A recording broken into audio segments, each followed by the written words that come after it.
नमस्कार. सिटी न्यूजच्या बातमीपत्रात प्रेक्षकांचं मनपूर्वक स्वागत. बातमीपत्राची सुरुवात करूया सुविचार मालेने.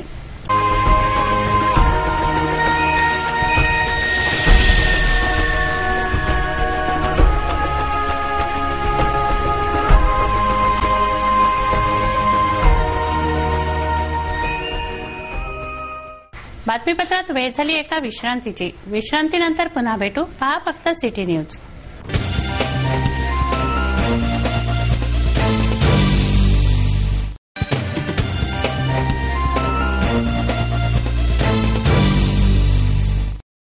विसाव्या अंती पुन्हा आपलं स्वागत आहे. चला बघूया बातम्या विस्तारित स्वरूपात. राज्य उत्पादन शुल्क विभागाने वलगाव पोलीस ठाणे व गाडगेनगर पोलीस ठाण्याच्या हद्दीतील देशी दारू तयार करण्याच्या अड्ड्यांवर धाड घातली. सडवा, गावठी, देशी यासह रोख रक्कमही जप्त केली, तर अड्डे चालवणाऱ्यांना ताब्यात घेतलंय. ही कारवाई विभागाने केली खरी, परंतु शहरात ड्राय डेलाही दारूची नदी वाहत असते. त्याचं काय? राज्य उत्पादन शुल्क विभागाने 5 ठिकाणी धाडी घालून दारू व नगदी जप्त केली. आरोपींनाही ताब्यात घेतलं. वलगाव पोलीस ठाण्याच्या हद्दीतील आष्टी येथे 2 ठिकाणी तर निपाणी येथे धाड घालून 15 लिटर देशी दारू, 180 लिटर सडवा, 10,000ची रोख रक्कम जप्त करण्यात आली. तर गाडगेनगर पोलीस ठाण्याच्या हद्दीत विकासनगर झोपडपट्टीत लखन प्रताप यादवच्या अड्ड्यावर धाड घालण्यात आली. शहरातील अवैध टॉवरचा मुद्दा गाजलाय. 3 अवैध टॉवर पाडण्यासाठी मनपा आयुक्तांनी नागपूरहून हायड्रोलिक क्रेन बोलावली आहे. फ्रेझरपुरा, शेगाव नाका, पॅराडाईज कॉलनीतील इंडेक्स कंपनीचे हे टॉवर आहेत. शनिवारी पॅराडाईज कॉलनीतील टॉवर काढण्यात आलं.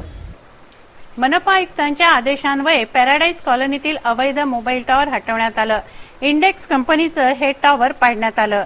यासाठी मनपा प्रशासनाने नागपूरहून टेलिस्कोप हायड्रोलिक क्रेन मागवली. अतिक्रमण विभागाने ही कारवाई केली. हे टॉवर उभारताना नगरसेविका लुबना तन्वीर नवाब यांनी MNP NOC विषयी विचारलं असता NOC असल्याचं कंपनीनं खोटंच सांगितलं होतं. मात्र NOC त्यांच्याकडे नव्हती. याबाबत नगरसेविका लुबना तन्वीर व परिसरवासियांनी मनपा आयुक्तांकडे तक्रार केली व हे अवैध टॉवर हटवण्यात आलं. शनिवारी ही कारवाई करण्यात आली. पॅराडाईज कॉलनीतील टॉवरनंतर आता फ्रेझरपुरा व शेगाव नाक्यावरीलही इंडेक्स कंपनीचं टॉवर हटवलं जाणार आहे. हे टॉवर हटवण्यासाठी नागरिकांनी संघर्ष समिती बनवली होती. या समितीने मनपा आयुक्तांना निवेदन दिलं असता आयुक्तांनी माहिती घेतली व हे टॉवर अनधिकृत असल्याचं दिसून आल्याने हटवण्यात आलं आहे.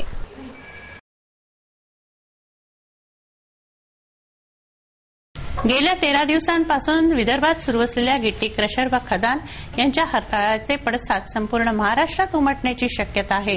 गिट्टी क्रशर व खदान ओनर्स असोसिएशनने राज्यव्यापी हरताळ करण्याचा इशारा दिलाय. यासंबंधीचा निर्णय 29 नोव्हेंबरला पुण्यामध्ये होणाऱ्या बैठकीत घेतला जाणार आहे. गिट्टी क्रशर ओनर्स असोसिएशननं आमदार बच्चू कडू यांना घेराव घातला व आपलं म्हणणं मांडलं. यावेळी जिल्हाधिकारीही उपस्थित होते. शनिवारची ही गोष्ट आहे. गिट्टी व क्रशर असोसिएशनचा हरताळ संपूर्ण विदर्भात सुरू आहे. रॉयल्टी 100% वाढवल्याने हा हरताळ करण्यात येतोय. या हरताळाला विदर्भातून पाठिंबा मिळत असून गिट्टी क्रशर असोसिएशननं हा हरताळ राज्यव्यापी करण्याची तयारी चालवली आहे. 29 नोव्हेंबरला होणाऱ्या पुण्यातील बैठकीत हरताळ राज्यव्यापी करण्याचा निर्णय घेतला जाऊ शकतो. या काम बंदमुळे गिट्टी खदानीमध्ये काम करणाऱ्या मजुरांवर तसंच बांधकाम मजुरांवर उपासमारीची कुऱ्हाड कोसळली आहे. गिट्टी क्रशर ओनर्स असोसिएशननं जिल्हाधिकारी कार्यालयासमोर आमदार बच्चू कडू यांना घेराव घातला व आपलं म्हणणं त्यांच्यासमोर मांडलं. रॉयल्टी 400 रुपये प्रति ब्रास झाल्यामुळे एका ट्रकवर 1500 रुपये वाढ होते. याचा सरळ बोजा सामान्य जनतेवर पडतो आहे असं म्हणणं असोसिएशननं मांडलं. यावेळी जिल्हाधिकारीही उपस्थित होते. लागूनच असलेल्या मध्य प्रदेशात रॉयल्टी ही फक्त 100 रुपये असल्याने मध्य प्रदेशामध्ये गिट्टीची किंमत कमी आहे. त्यामुळे अमरावती शहरात मध्य प्रदेशातील गिट्टी आणली जाते. त्यामुळे स्थानिक खदानांना मोठे नुकसान होत आहे. त्यामुळे रॉयल्टी कमी करण्यात यावी या विषयावर आमदार बच्चू कडू व जिल्हाधिकाऱ्यांशी क्रशर ओनर्स असोसिएशननं चर्चा केली. यह है कि 400 रुपये बरास रॉयल्टी है और उस पर 33% सरचार्ज लगा रहे, तो 600 रुपये बरास रॉयल्टी गिर जाएगी और यहाँ से एमपी बॉर्डर पे 100 रुपये बरास है। तो हमारा शासन को ये बोलना है कि एमपी से माल आएगा और शासन का लॉस है और यहाँ के उद्योग धंधे सब बंद हो जाएंगे। हमारा ये बोलना है कि भाई जो हर स्टेट में रॉयल्टी समान होना चाहिए और जो अन्याय कर रहा है महाराष्ट्र के क्रेशर होल्डर पे, जिसके आज 25,000 मजदूरों को वर्क मिलता है, उसको देखते हुए इन्होंने 100 रुपये बरास एमपी की रॉयल्टी रखना चाहिए। 200 का हमने 400 होगी जब भी नहीं बोला है, अब 33% ये सरचार्ज लगा रहा है। ये सरासरी अन्याय है यहाँ की जनता पे। हाँ, 10% वेट है, 2% इनकम टैक्स है, ये सरासरी ये नाइंसाफी है। प्लान होना नहीं चाहिए। ये ऐसी बहुत सी चीजें जो हमें हम मानते हैं। खारतळे गावचे शेतकरी कैलास तायडे यांचा शेताच्या रस्त्यासाठी लढा सुरू आहे। गेल्या 4 वर्षांपासून हा रस्ता अडवला गेलाय। अप्पर जिल्हाधिकारी यांच्या न्यायालयात ही केस आहे। यामध्ये तलाठी व मंडळ अधिकाऱ्यांनी चुकीचा अहवाल सादर केल्याचं कैलास तायडे यांचं म्हणणं आहे। खारतळे गावचे शेतकरी कैलास तायडे यांच्या शिलिंगमध्ये मिळालेल्या शेताचा रस्ता गेल्या 4 वर्षांपासून धनंजय व अंबादास कुचे यांनी अडवलाय। या केसचा अहवाल देताना तलाठी व मंडळ अधिकाऱ्यांनी चुकीचा अहवाल दिल्याचं कैलास तायडे यांचं म्हणणं आहे। तालुका भातकुली खारतळे गावातील शेतकरी कैलास डगाजी तायडे याच्या शेताचा जो वाद सुरू आहे, धनंजय कुचे अंबादास कुचे विरुद्ध कैलास तायडे हा जो शेताचा वाद सुरू आहे, या वादामध्ये ही केस विद्यमान अप्पर जिल्हाधिकारी महसूल विभाग अमरावती या न्यायालयात सुरू असून या ठिकाणी खारतळेगाव तलाठी भाग 2 आणि मंडळ अधिकारी आष्टी यांनी जो अहवाल सादर केला आहे, या अहवालामध्ये गेले 15 वर्षापासून जो रस्ता बंद पडलेला आहे, या बंद पडलेल्या रस्त्याच्या ठिकाणाहून कोणताही शेतकरी येणे जाणे करत नाही आणि त्यामुळे या रस्त्यावर असलेले गट नंबर धारक शेतकरी पेरणी करतात असे त्यांनी अहवालात नमूद केले आहे। परंतु या ठिकाणी आम्ही सांगू इच्छितो की या ठिकाणी अहवालातील हे वाक्य योग्य नसून कैलास तायडे याला मिळणाऱ्या न्यायावर विपरीत परिणाम करणारे असू शकते आणि कोर्टाची दिशाभूल करणारे असू शकते। कारण की या ठिकाणी मंडळ अधिकारी आष्टी आणि तलाठी खारतळेगाव भाग 2 यांना असा आमचा सवाल आहे की आम्ही जर एखादा ट्रॅक्टर त्या रस्त्याने घेऊन गेलो तर त्यांनी आमच्या सोबत राहावे आणि प्रत्येक गट नंबर धारकांना त्या ठिकाणी हजर करून त्यांच्या सरकारी पेपरवर ते आम्हाला कायमस्वरूपी जाण्यास अडविणार नाहीत अशा प्रकारच्या सह्या त्यांनी घेऊन द्याव्या।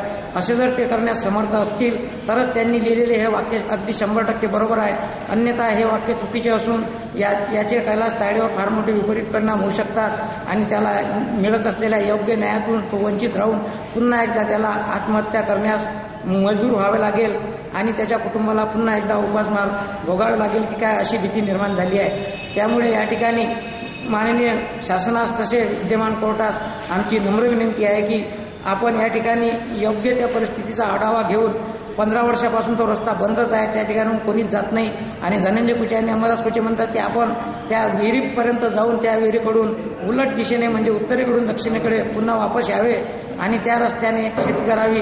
कारण असे जर करणे एवढे साधे आणि सोपे असते तर कैलास तायडे त्या रस्त्याने जाऊ शकला असता आणि 4 वर्षापासून त्याचे शेत पडीत पडले नसते। म्हणून या ठिकाणी माझी नम्र विनंती आहे, तसेच तायडे परिवाराची नम्र विनंती आहे की शासनाने आणि कोर्टाने या बाबीची विशेष दखल घेऊन आम्हाला सहकार्य करून योग्य तो न्याय द्यावा ही नम्र विनंती करण्यात येत आहे। अपर जिल्हाधिकाऱ्यांसमोर या केसची सुनावणी सुरू आहे। स्वच्छता ग्रीन सिटी अमरावतीचा संदेश देण्यासाठी मॅरेथॉन रॅलीचं आयोजन करण्यात आलंय। 29 नोव्हेंबर रोजी सकाळी 8 वाजता राजकमल चौकातून निघणाऱ्या या मॅरेथॉन दौडमध्ये सहभागी होण्याचं आवाहन मनपा आयुक्तांनी केलंय। 29 नोव्हेंबर रोजी सकाळी 8 वाजता राजकमल चौकातून मॅरेथॉन दौडचं आयोजन महापालिकेतर्फे करण्यात आलंय। स्वच्छता ग्रीन स्मार्ट अमरावतीचा संदेश देण्यासाठी आयोजित या रॅलीत सहभागी होण्याचं आवाहन मनपा आयुक्तांनी युवा वर्गाला केलंय। आपल्या अमरावती शहराचा स्मार्ट सिटीने समावेश झालेला आहे आणि या संदर्भात तरुण युवक यांचा सहभाग वाढवण्यासाठी स्वच्छ ग्रीन आणि स्मार्ट अमरावती याचा एक मॅरेथॉन रॅली उद्या काढलेली आहे। ही रॅली राजकमल चौकापासून विभागीय क्रीडा संकुलापर्यंत जाईल। तर मी आपल्या अमरावती शहरातील सर्व नागरिकांना विशेषतः तरुणांना विनंती करतो की आपण उद्या सकाळी 8 वाजता राजकमल चौक येथे उपस्थित राहावं आणि या रॅलीमध्ये भाग घ्यावा। या रॅलीमध्ये आपले माननीय पालकमंत्री प्रवीणजी पोटेजी, या भागाचे आमदार डॉक्टर सुनील देशमुख आणि आमदार रवी राणा हे सुद्धा भाग घेणार आहेत। महापालिकेचे सर्व पदाधिकारी इथे भाग घेणार आहेत। महापालिकेचे सर्व कर्मचारी, नागरिक, नगरसेवक भाग घेणार आहेत। आपण सर्वांनी यामध्ये भाग घ्यावा आणि आपल्या शहरामध्ये या संदर्भात एक जनजागृती होण्यासाठी आपण सगळ्यांनी सक्रिय सहभाग नोंदवावा ही आपली विनंती आहे। अमरावतीचा स्मार्ट सिटीत समावेश झाला आहे। स्मार्ट सिटीत प्रत्येकच गोष्टीचं नियोजन राहणार आहे। पाणी, कचरा, घनकचरा यांचं व्यवस्थापन केलं जाणार आहे। त्यासाठी मनपा अधिकारी व कर्मचाऱ्यांना प्रशिक्षण देण्यात येत आहे। अमरावती महानगरपालिकेच्या अधिकारी व कर्मचाऱ्यांना प्रशिक्षण दिलं जाते। Capacity building and skill development strategies या विषयावर आयोजित ही कार्यशाळा डॉक्टर बाबासाहेब आंबेडकर सभागृहात घेण्यात आली आहे। अर्बन डेव्हलपमेंट रिसर्च इन्स्टिट्यूट हैदराबादच्या वतीने ही कार्यशाळा आयोजित करण्यात आली आहे। महात्मा फुले यांना 125व्या पुण्यतिथीनिमित्त या कार्यशाळेत प्रथम अभिवादन करण्यात आलं। मनपा आयुक्त Chandrakant Gudewar, urban development research institute हैदराबादचे पी नरसिंहराव यावेळी प्रामुख्याने उपस्थित होते। महापालिकेला आर्थिक उत्पन्न, प्रशासकीय व्यवस्थापन, कचरा व्यवस्थापन, पाणी व्यवस्थापन आदी मुद्द्यांवर हे प्रशिक्षण आहे।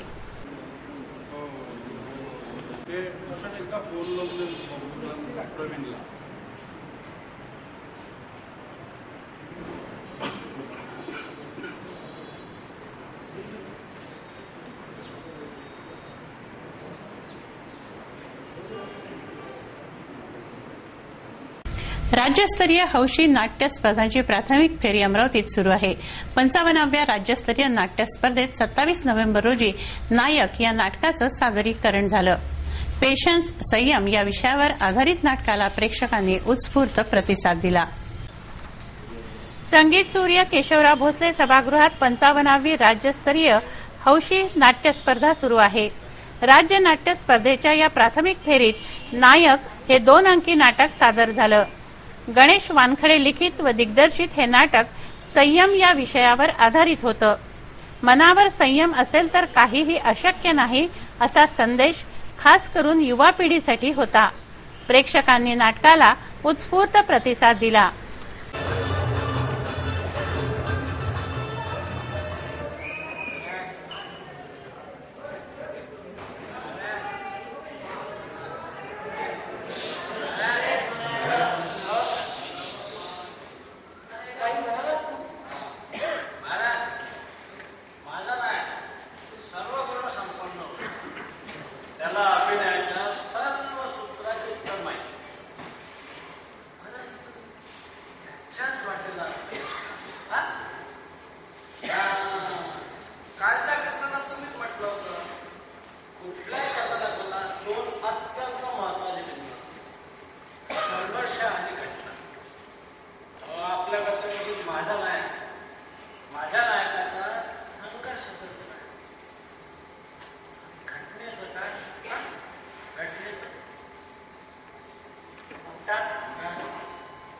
कुठल्याही कथेमध्ये पात्र आणि विषय हे आपलं अस्तित्व टिकवून ठेवण्यासाठी संपूर्ण कथेवर संघर्ष करत असतात आणि घटना ही त्यावेळच्या परिस्थितीवर सोडून द्यावी लागते, तरच आपल्याला आपल्या कथेचा केंद्रबिंदू सापडतो। म्हणजे आठव, तू विचारलेला प्रश्न आपणा सर्वांमध्ये आहे, परंतु अदृश्य आहे।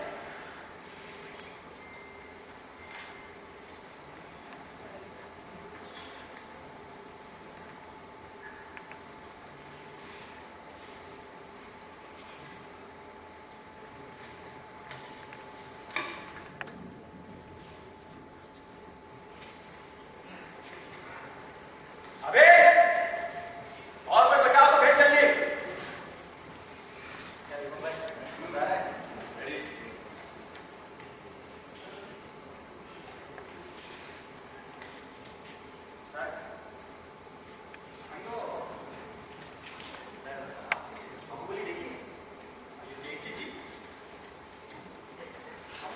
पसंद तो नहीं आई। क्या बात कर रहे हैं सर? बहुत पसंद नहीं आई। उसकी डायरेक्टर आई थी मेरे पास, स्क्रिप्ट लेके स्टोरी मेरे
हिंदी चित्रपटाच्या दिग्दर्शकाने तुझ्या नायकाला दिलेला मानसिक वाद त्याच्यासाठी नवीन नव्हता रे.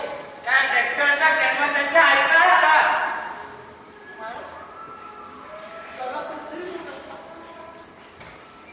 अशा लोकांची निर्मिती परमेश्वर आपल्या हाताने करतो रे. आणि जो हे वाद झेलू शकला तोच जीवनात काहीतरी करू शकला. ते म्हणतात ना, ट्रेनिंग के दौरान जिन जवानों को पनिशमेंट दी जाती है उन्हीं जवानों को सीना तान कर बॉर्डर पर तैनात किया जाता है. बरोबर.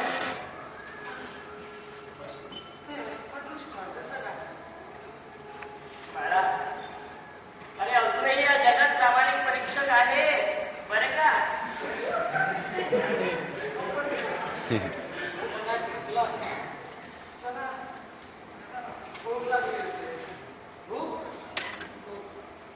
त्याला भूक लागली, टाळ्यांची भूक. प्रेक्षक गृहात त्याच्या अभिनयासाठी, त्याच्या एकेका संवादासाठी आतुर झालेल्या त्या प्रेक्षक मायबापांची भूक. श्रीभा शिरवाडकर लिखित शब्दांना प्रेक्षकांना मोहिनी घालणाऱ्या त्या संहितेची भूक. नटसम्राट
बातमीपत्रात घेऊया काही क्षणाचा विसावा. विसाव्यानंतर पुन्हा भेटू. पहा फक्त सिटी न्यूज.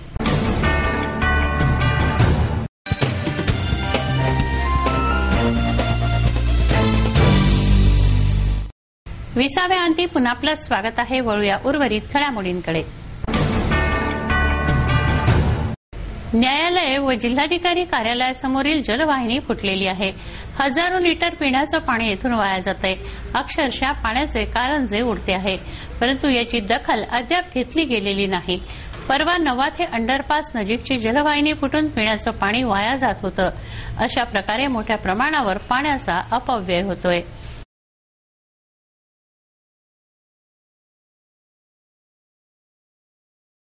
दारिद्र्य रेषेखालील नागरिकांसाठी घरकुल योजना आहेत, परंतु या योजना तिढ्यात फसल्या आहेत.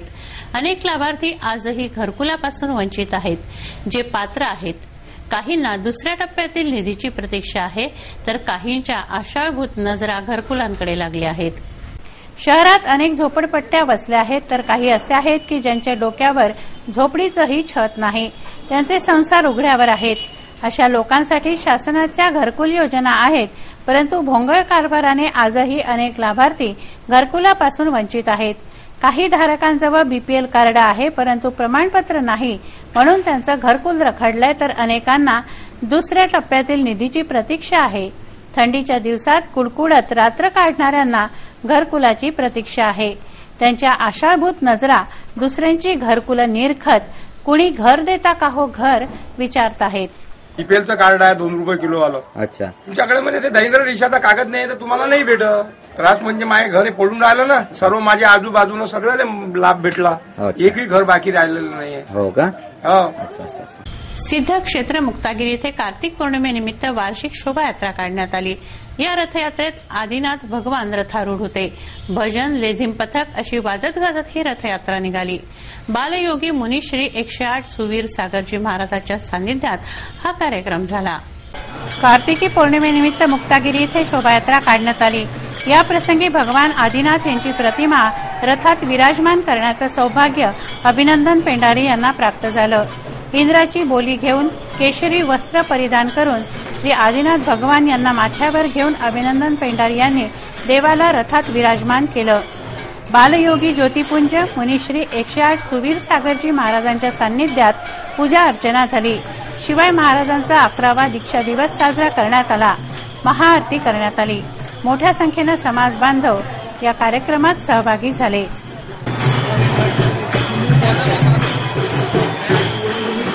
महात्मा ज्योतिबा फुले यांची 29 नोव्हेंबर रोजी पुण्यतिथी.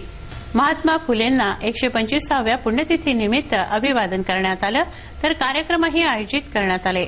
अमरावतीच्या चित्रा चौकात महात्मा ज्योतिबा फुले यांचा पूर्णाकृती पुतळा स्थापन करण्यात आलाय. परंतु या परिसराचीही महात्मा गांधींच्या पुतळ्याप्रमाणेच अनास्था आहे.